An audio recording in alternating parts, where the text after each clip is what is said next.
کی کتاب اور زبور 127 میں آپ کے سامنے پورا پڑھوں گا۔ اگر خداوند ہی گھر نہ بنائے تو بنانے والوں کی محنت ابس ہے، اگر خداوند ہی شہر کی حفاظت نہ کرے تو نگہبان کا جاگنا ابس ہے۔ تمہارے لیے سویرے اٹھنا اور دیر میں آرام کرنا اور مشقت کی روٹی کھانا ابس ہے، کیونکہ وہ اپنے محبوب کو تو نیند ہی میں دے دیتا ہے۔ دیکھو، اولاد خداوند کی طرف سے میراث ہے اور پیٹ کا پھل اس کی طرف سے اجر ہے۔ جوانی کے فرزند ایسے ہیں جیسے زبردست کے ہاتھ میں تیر۔ خوش نصیب ہے وہ آدمی جس کا ترکش ان سے بھرا ہے۔ جب اپنے دشمنوں سے پھاٹک پر باتیں کریں گے تو شرمندہ نہ ہوں گے۔ آیت نمبر 3، دیکھو اولاد خداوند کی طرف سے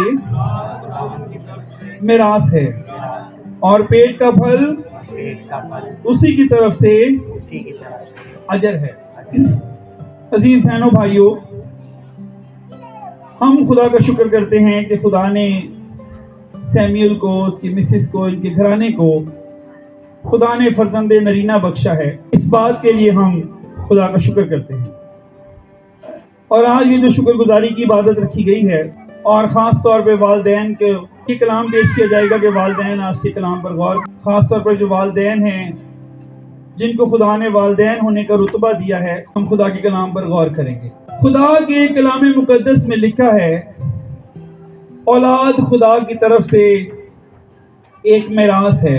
میراث عربی زبان کا لفظ ہے، اس کا مطلب ہے ورثہ یا میراث۔ عزیز بہنوں بھائیوں، اس میں کوئی شک نہیں ہے کہ جب انسان دنیا سے جاتا ہے تو ایک بڑی نشانی اپنی اولاد چھوڑ کر جاتا ہے، تو اس کی طرح کی دکھتی ہے، اور بہت ساری والدین کی عادتیں، والدین کی بہت ساری خوبیاں، صلاحیتیں، عادتیں بچوں میں نمایاں نظر آتی ہیں، اور شکل و شباہت بھی والدین کی بچوں میں نظر آتی ہے۔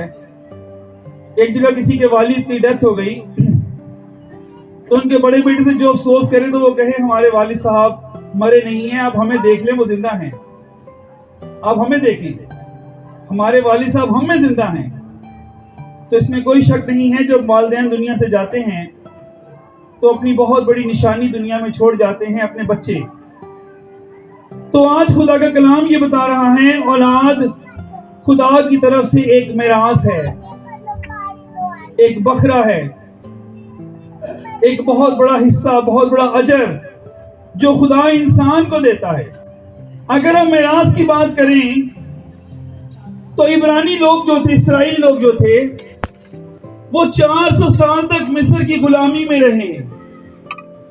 خدا نے ان سے کہا، میں تمہیں میراث دوں گا اور میں تمہیں ملک کنعان دوں گا، یعنی جس کے تم حقدار نہیں ہو، تم نے سوچا نہیں ہے، تم نے پلان نہیں کیا ہے، میں تمہیں ایک بہت عمدہ ملک دوں گا، اور وہ میراث کے طور پر ہوگا، اور تم وہاں جاؤ گے، اور وہاں کے پھل، وہاں دودھ، شہد کی کوئی انتہا نہیں ہے۔ خدا نے ایک زبردست ملک ان کے لیے چنا کہ خدا ان کو، غلاموں کو جو غلامی میں رہتے تھے، جو اینٹیں بناتے تھے، ان کو خدا ایک ملک دے دے، یعنی ایک بڑا فضل، یعنی ایک بڑا تحفہ خدا ان کو دینے کو تھا۔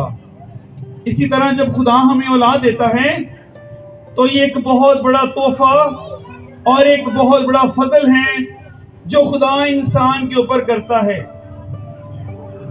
یاد رکھیں، شادی جو ہے، شادی وہ ایک خدا کا منصوبہ ہے، خدا کا ایک پلان ہے۔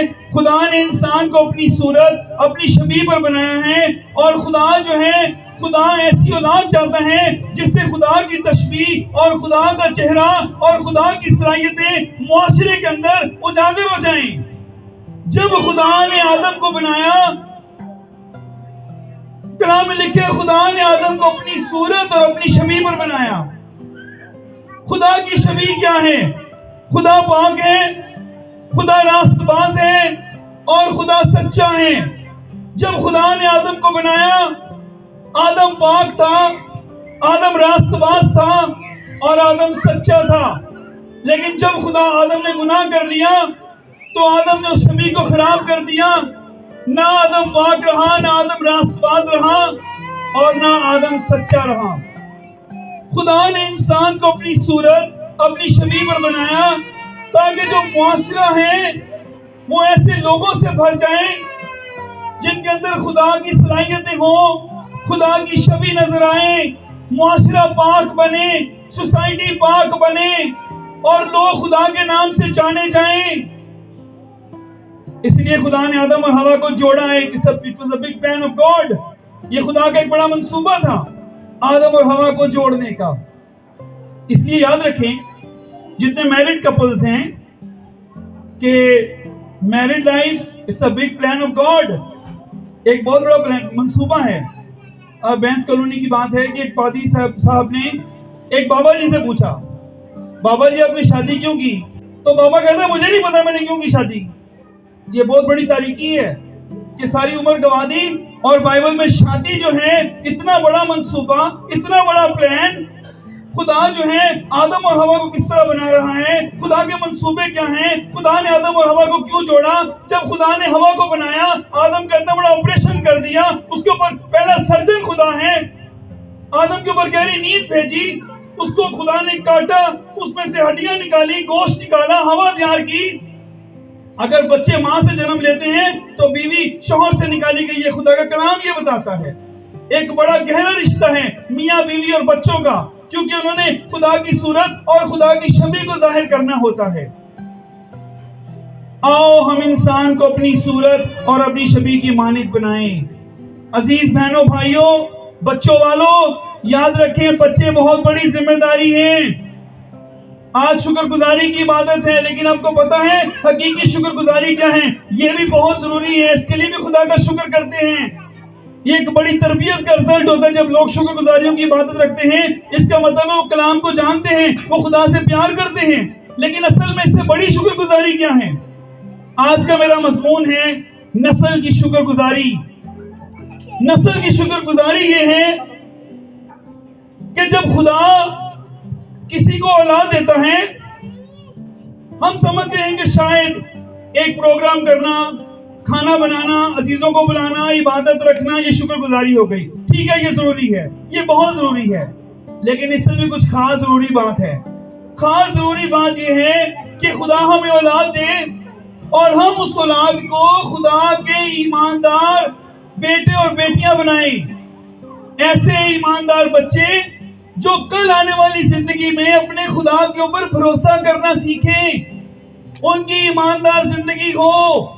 عبرانیوں کے خط 11 باب کی 6 آیت میں لکھا ہے، اور بغیر ایمان کے اس کو پسند آنا ناممکن ہے۔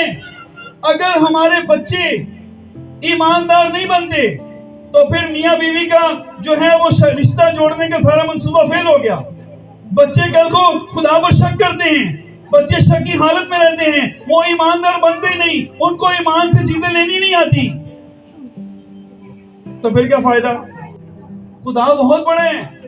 جب یسوع مسیح نے کہا میں باپ کے پاس جاؤں گا، وہ تمہیں دوسرا مددگار بخشے گا، تو کیا تم نہیں جانتے تمہارا بدن القدس کا مقدس ہے؟ جب پاک روح ہمارے اندر آتا ہے تو ہمارے اندر ماں فوق الفطرت زندگی ہوتی ہے، ہم سوچ بھی نہیں سکتے۔ ہم یہاں دعا مانگتے ہیں اور وہ انگلینڈ میں اثر کرتی ہے، وہ امریکہ میں اثر کرتی ہے، وہ چائنا میں اثر کرتی ہے، وہ افریقہ میں اثر کرتی ہے، کیونکہ ہم مانگنے والے کچھ نہیں ہیں، اصل میں خدا کا روح ہے۔ اور خدا کا روح ماں فوق الفطرت ہے، خدا کا روح سپر نیچرل ہے، آسمان، زمین، سمندر کی ساری باتوں کو جانتا ہے۔ تو خدا یہ چاہتا ہے ہماری اولاد ایماندار بنے۔ ہم ان کو یہ تو بتا دیں تمہاری ذاتیں کیا ہیں، ہم ان کو یہ تو بتا دیں تمہیں جج بننا ہے، تم نے وکیل بننا ہے، تم نے ڈاکٹر بننا ہے، تم نے پرنسپل بننا ہے، تم نے پروفیسر بننا ہے، تم نے ایئر ہوسٹس بننا ہے۔ کیا ہمارے پلان میں یہ بات شامل ہے کہ ہماری بیٹیاں، ہمارے بیٹے ایماندار بنے؟ کل کو بیٹیاں بیاہ کر جائیں، شادی کر کے جائیں تو وہاں اپنی ایمان کی زندگی دکھائیں، ہمارے بیٹے ایمان کی زندگی دکھائیں، ان کے اندر ایمان ہونا چاہیے۔ یاد رکھیں کہ جب ہمارے بچے ایماندار بن جاتے ہیں تو وہ خدا کے پسندیدہ بن جاتے ہیں. جب ہم اپنے بچوں کو ایماندار بنانے میں کامیاب ہو جاتے ہیں تو پھر ہم خدا کے پسندیدہ بنا دیتے ہیں. خدا ہمیں بچے دیتا ہے اور پھر ہم ان بچوں کو ایماندار بنا کے واپس پیش کرتے ہیں. پھر ہمارے بچے جو ہیں سردی سے، گرمی سے، مہنگائی سے، غربت سے، بے روزگاری سے، افلاس سے، تنگی سے، ابلیس سے، بدروؤں سے، جادوگروں سے، پھر وہ نہیں ڈرتے. اندر ایمان ہوتا ہے، اندر کلام ہوتا ہے، ان کی شخصیت مضبوط ہوتی ہے اور وہ مضبوط بن جاتے ہیں. میں خدا کا شکر گزار ہوں، اس خاندان کو خدا نے اولاد بخشی ہے. سیمیول میرا اسٹوڈنٹ ہے. میں خدا کا خادم ہونے کے ناطے سے سیمیول سے بھی، آپ سے بھی، اپنے آپ سے بھی یہی تلقین کروں گا کہ ہم اپنے بچوں کے ایمان کے لیے کام کریں. خدا نے مجھے 4 بچے دیے ہیں اور میں اپنی بیوی کے لیے خدا کا شکر گزار ہوں. شروع سے ہی انہوں نے مجھے کہنا آپ ایسا کریں، آپ بائبل سٹوریز کی بکس مجھے لا کے دیں، اردو میں، انگلش میں. رات کو ان کو بائبل سٹوریز پڑھانی، وہ لیٹے ہوئے ان کو سٹوریز سنانی، مختلف کہانیاں سنانی، معجزے سنانے. آج معاشرے میں لوگ بڑے فخر سے نام چنتے ہیں. اس کا پیٹر رکھو نام، وہ یسوع کا خاص شاگرد تھا. یوحنا نام رکھتے ہیں، وہ یسوع کا چہیتا شاگرد تھا. لیکن وہ بڑے ہو کر کیا بن جاتے ہیں؟ معاشرے کے کیسے عنصر بن جاتے ہیں اگر ماں باپ محنت نہ کریں. یہ بہت زیادہ ضروری ہے کہ ہم اپنے بچوں کے لیے دل و جان سے محنت کریں، ان کو خدا کے ایماندار بندے بنائیں.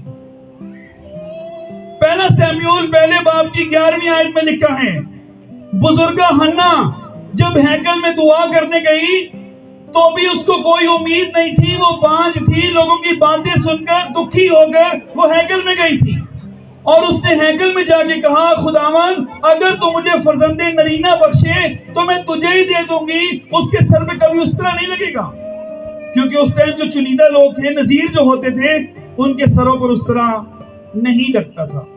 اور وہ میں تیری نظر کر دوں گی، اس کے سر پہ اس طرح نہیں لگے گا، وہ تیری خدمت کرے گا، وہ تیرا ہوگا. That's all. کیا بات ہے. ایک ماں کے جذبات دیکھیں. ابھی امید نہیں لگی، ابھی اولاد نہیں ہوئی، ماں کہہ رہی ہے میں خدا کا خادم بناؤں گی، یہ میں خدا کو دے دوں گی، خدا مجھے دے گا، میں خدا کو واپس دوں گی. اور وہ ہیکل میں چھوڑ گئی. اور سیمیول ایک ٹاپ کلاس کا نبی گزرا ہے، ایک زبردست نبی گزرا ہے. میں سیمیول کو، اس کی مسز کو، اس کی دادی کو، اس کے دادے کو، اس کے گھر کے دیگر لوگوں کو خدا کا خادم ہونے کے ناطے سے میں یہ کہوں گا، بچہ پاسٹر بنے نہ بنے، ہم کہتے ہیں پاسٹر، وہ ٹھیک ہے، خدا کی مرضی ہے، لیکن ہمارے اندر جو ویژن ہونی چاہیے وہ یہ ہونی چاہیے کہ ہم نے اس کو ایماندار بنانا ہے.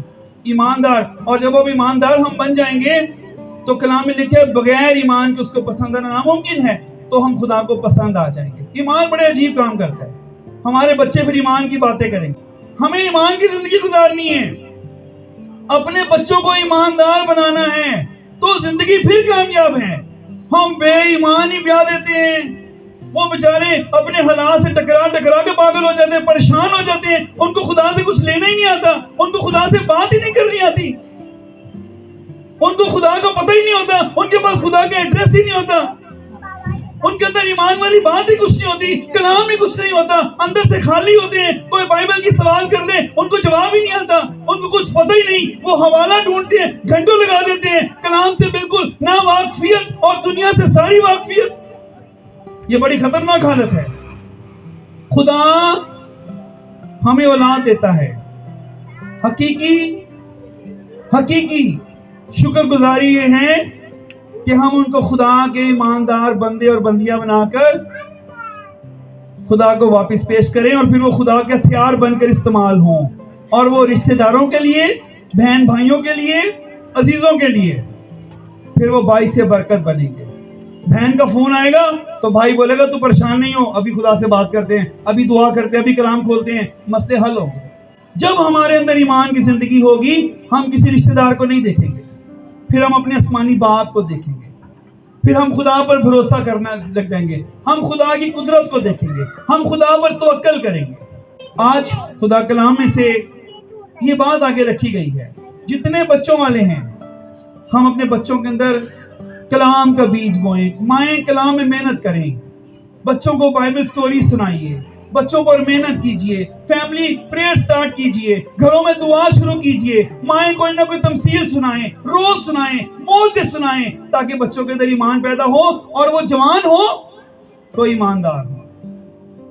کسی ایک سٹاف نرس فیمیل سے کسی نے پوچھا ان کی ڈیوٹی پر, آپ یسوع کو خدا کا بیٹا کیوں کہتے ہیں؟ نہیں تھی, اندر کو کلام ہی نہیں تھا, ماں باپ نے کوئی محنت ہی نہیں کی, اندر کچھ بھی نہیں تھا, خالی تھی وہ اندر سے. اور اگر اندر بھری ہوتی, اندر کلام ہوتا تو بڑا ہی پیارا جواب دیتی. کلام میں لکھا جب کوئی تمہارے ایمان کی امید پوچھے تو اس کو شائستگی سے جواب دو اور اپنے ایمان کا ثبوت دو اور گواہی دو. خداوند آپ کو اچھے کلام کی وسیلہ سے برکت دے.